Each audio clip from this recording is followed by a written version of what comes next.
নদীর তীরে নৌকায় কাজে ব্যস্ত সময় পার করছে শত শত শ্রমিক। দূর থেকে দেখে মনে হবে নদীতে বাঁধ নির্মাণ কিংবা কোনো সরকারি প্রকল্প বাস্তবায়নে মহাকর্মযজ্ঞ চলছে। তবে এমন কিছু নয়, এ দৃশ্য পাথর লুটপাটের মহোৎসব।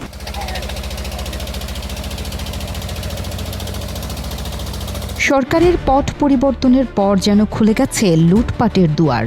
গেল বছরের আগস্ট থেকে চলতি বছরের আগস্ট পর্যন্ত এক বছরে শত শত কোটি টাকার পাথর লুটপাট হয়েছে সিলেটের কোম্পানীগঞ্জ উপজেলার শাহ আরফিন টিলা, রেলওয়ে বাংকার ও সাদা পাথর পর্যটন কেন্দ্র থেকে। প্রকাশ্য দিবালোকে প্রশাসনের নাকের ডগায় অবাধে তুলে নেওয়া হচ্ছে কোটি কোটি টাকার পাথর। চোখের সামনে হারিয়ে যাচ্ছে রাষ্ট্রীয় সম্পদ, নষ্ট হচ্ছে প্রাকৃতিক সৌন্দর্য ও পর্যটন সম্ভাবনা। পরিবেশবাদীরা বলছেন, সরকার ও স্থানীয় প্রশাসনের দায়িত্ব অবহেলার কারণে দিনের আলোতে চলছে ধ্বংসযজ্ঞ। এখানে ব্যাপকভাবে পাথর উত্তোলন হয়েছে। এর আসলে প্রকৃত পরিমাণ আসলে বলা কঠিন। তো যে কোনোভাবে এর পরিমাণ তো শত কোটি টাকার চেয়ে বেশি, এর নিচে কোনোভাবেই নয়। রক্ষা করার জন্য এখানে আনসার সহ পুলিশের ক্যাম্প এই সমস্ত কিছু ছিল। এখানে যাদেরকেই এটা রক্ষার জন্য দায়িত্ব দেওয়া হয়েছে, এরা প্রত্যেকেই নিজের দায়িত্ব থেকে নিজেকে গুটিয়ে রাখে, একজন আরেকজনের উপর দায় চাপায়। ব্যবসায়ীরা জানান, সরকার পাথর মহল ইজারা না দেওয়াতে অনিয়মতান্ত্রিকভাবে লুটযজ্ঞ চালাচ্ছে দুর্বৃত্তরা। এতে কোটি কোটি টাকার রাজস্ব হারাচ্ছে সরকার। বৈধভাবে ব্যবসা করতে পারছে না প্রকৃত ব্যবসায়ীরা। তাদের দাবি, সরকার বৈধভাবে ইজারা দিলে লাপাত্তা হতো না শত শত কোটি টাকার খনিজ সম্পদ। রক্ষা পেত পরিবেশ ও প্রকৃতি। পাথর করে কিন্তু লুটপাট বন্ধ নয়। এখন প্রত্যেকটা পাথর বাড়িতে লুটপাট হচ্ছে, দুর্বৃত্তরা লুটপাট করছে।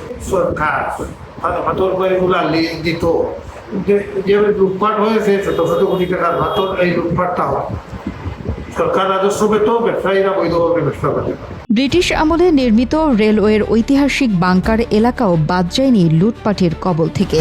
এখান থেকে শুধু পাথরই নয়, লুট হয়েছে কোটি কোটি টাকার রেলওয়ে মালামাল, ভেঙে ফেলা হয়েছে মসজিদ, স্কুল ভবন, এমনকি কবরস্থানের মাটিও খুঁড়ে তোলা হয়েছে পাথর। এ যেন প্রকাশ্যেই রাষ্ট্রীয় ধ্বংসযজ্ঞ। প্রশাসনের নীরবতা আর অদৃশ্য মদদ ঘিরে উঠে এসেছে নানা প্রশ্ন। প্রশাসনেরই দায়িত্ব এবং প্রশাসনের সাথে আইন শৃঙ্খলা রক্ষাকারী বাহিনী যারা আছেন সবারই দায়িত্ব।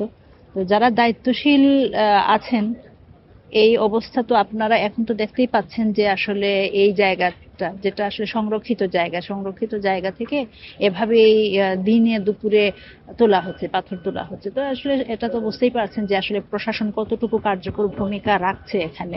বসুন্ধরা টিস্যু, অশুদ্ধতার বিরুদ্ধে এক বিন্দুও ছাড় নয়।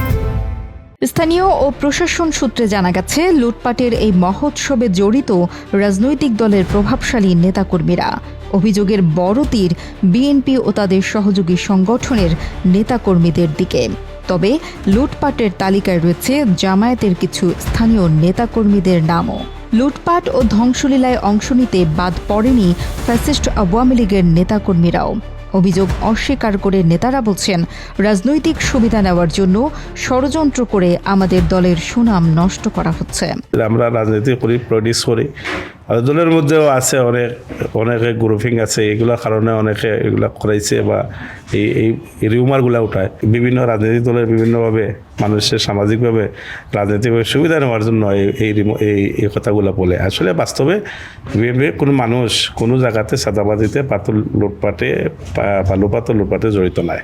সরকার বলছে পরিবেশ রক্ষার স্বার্থে কেয়ারির ইজারা দেওয়া বন্ধ, কিন্তু বাস্তবতা হলো পরিবেশ রক্ষা করতে পারছে না সরকার, থামছে না লুটপাটও। গত এক বছরে কি পরিমাণ পাথর লুট হয়েছে তা জানে না কেউ। প্রশাসনের কাছে নেই কোনো নির্ভরযোগ্য তথ্য। এদিকে স্থানীয় প্রশাসনের দাবি, তারা অভিযান চালাচ্ছেন, তবে সেই অভিযান কতটা কার্যকর তা নিয়ে উঠছে প্রশ্ন। কেননা অভিযানের কিছু সময় পরই ফের শুরু হয় পাথর উত্তোলন। মাঝে মধ্যে দিনের বেলায় অভিযান হলেও রাতভর চলে পাথর লুটপাট। বালু পাথর বন্ধে আমরা আসলে সবসময় আমরা মোবাইল কোর্টের অভিযান পরিচালনা করছি, আপনি নিজেও জানেন, এবং এখানে পুলিশের টিম কাজ করছে, আমাদের বিজিবি কাজ করছে, এখন সাম্প্রতিক সময় আমাদের ট্যুরিস্ট পুলিশ আসছে, আরএনবি আছে, এবং সব মন্ত্রণালয় বা সব ডিপার্টমেন্টের সমন্বয়ে আমরা এখানে টাস্কফোর্স অভিযানের মাধ্যমে বন্ধ রাখার চেষ্টা করছি। সিলেটের পাথর লুটপাটের কথা বলতে গিয়ে গত কয়েকদিন আগে একটা অনুষ্ঠানে সরকারের ব্যর্থতার কথা উল্লেখ করে পরিবেশ, বন ও জলবায়ু পরিবর্তন মন্ত্রণালয়ের উপদেষ্টা সৈয়দা রিজওয়ানা হাসান বলেন, পাথর উত্তোলনে সর্বদলীয় ঐক্য দেখলাম, আমি উপদেষ্টা হয়েও পাথর উত্তোলন ঠেকাতে পারলাম না। সেখানে কিন্তু আবার পাথর উত্তোলনের ব্যাপারে সর্বদলীয় ঐক্য দেখলাম। এই 4টা বছর পাথর আমদানি কিন্তু পাথর উত্তোলন কিন্তু আমরা বন্ধ রাখতে পেরেছিলাম জাফলংয়ে, আর এখন আমি উপদেষ্টা, এখন এই পাথর উত্তোলন বন্ধ রাখতে পারলাম না।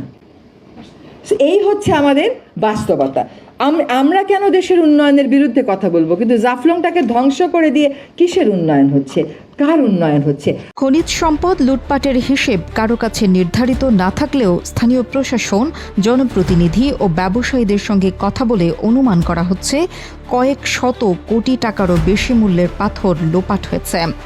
সরকার ও স্থানীয় প্রশাসনের দায়িত্ব অবহেলায় ধ্বংসযজ্ঞ হয়েছে রাষ্ট্রীয় সম্পদ ও পরিবেশের। কবে থামবে এই লুটপাট? কে দেবে এই প্রশ্নের জবাব? নুসরাত জাহান কলি, কালের কণ্ঠ।